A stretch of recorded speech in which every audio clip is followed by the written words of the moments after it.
This is Andy Purewal for Boxing Social. I'm now joined by the trainer of the year, Jamie Moore. Jamie, how you doing? I'm good, thank you. It's good to hear. Now, first, I just want to start with that. Just describe to me what that was like when you was awarded the British Boxing Board of Control's Trainer of the Year. Oh, it was a great feeling. It was humbling. I just think that we've worked hard as a team this year. You know, it's not. I've got the credit for it, but I think it's a team effort. Nice, Travis helps me out a lot. Even the lads all pull together and help each other out in different situations. So yeah, I think the gym's done great. I think I've ended up getting an award for it, but I think it was a team effort.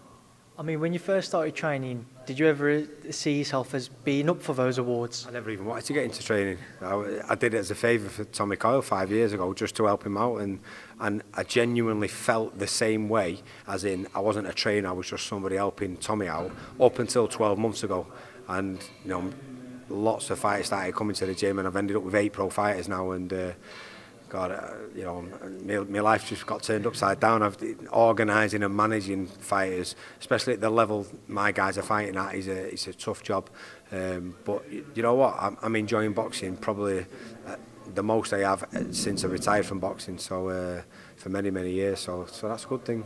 So boxing just pulled you back in then when you wanted to get away from it? Yeah, 18 months ago, I stood in my gym with Nice Travis, and Tommy had pulled out of a fight injured. He was struggling at the time with injuries, and I said, as soon as Tommy's retired, I'm done.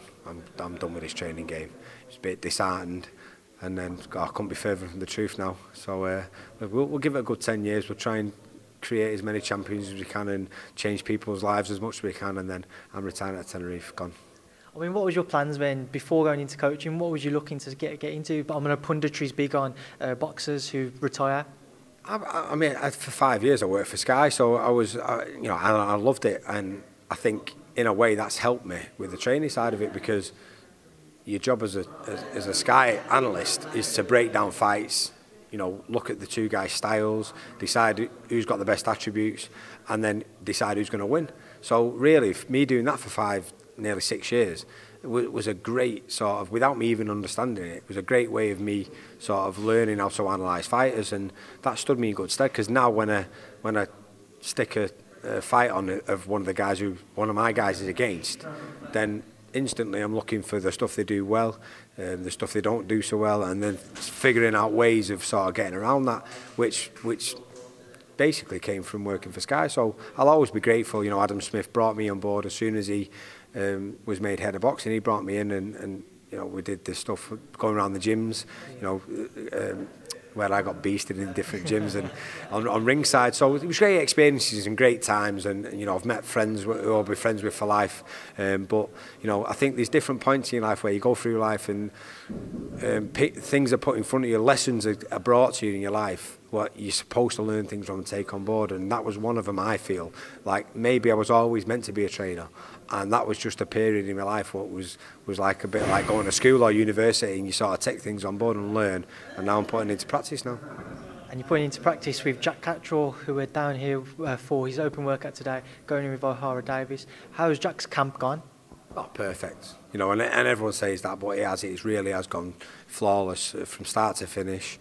He was in a real good place, so he had a busy period where he had 3 fights close together, finishing off with Tyrone McKenna, which was physically a tough fight, and even though he performed well, his decision making at times in that fight could have been better, and if he'd have made them decisions differently, I think he could have got him out of there earlier, which was great in hindsight now, because going into this fight with Catterall-Davies, first of all, he can right them wrongs, and then second of all, in being able to learn from those lessons and put them into practice in the future, rather than making those mistakes in a more dangerous fight like Catterall-Davies, because even though Tyrone McKenna's a very good fighter, he doesn't punch, he hasn't got the punching power of Catterall-Davies. So even though Jack made mistakes in that fight, he got away with it because Tyrone doesn't punch like Catterall does, whereas if he makes those mistakes in this fight, it could be game over. So I'm glad he got those lessons in the last fight, and he'll be able to put them into practice in this one.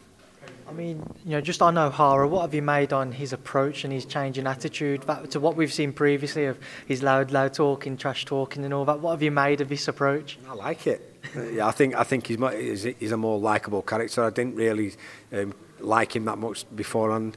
But, you know, I don't think he's a bad guy, I really don't. I think he's been badly advised in the past, and I think that he's obviously made a few stupid mistakes and made a few stupid comments, which obviously didn't go down well. But I honestly feel that he didn't know the proper story of the background of the stuff he was talking about, or he wouldn't have ever said them.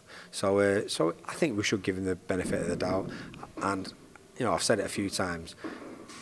I think I'll feel quite sorry for him afterwards, because even though my guy, I know my guy's going to win, because I'm really confident that he's going to go in there and he's going to put performance in. But afterwards, I'll feel a bit empathetic towards him, and I hope it doesn't affect him too badly. I hope he comes back, because he's a good fighter.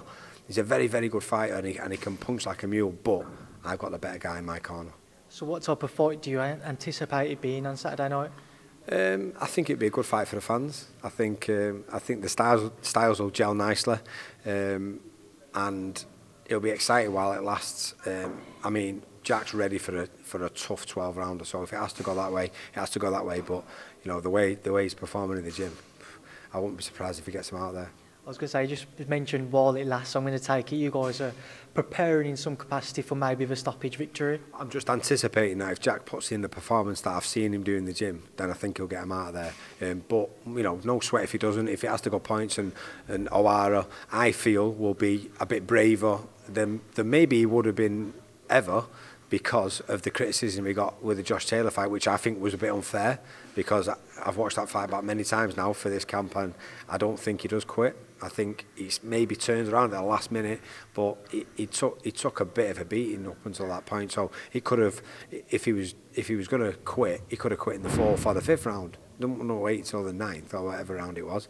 So I think he's unfairly criticised, and I think afterwards I'll go and speak to him and I'll, you know, give him a bit of a pep talk, and I hope that afterwards he comes back and he has a good career, because he's a good fighter, but he's in with a special fighter in Jack Catterall.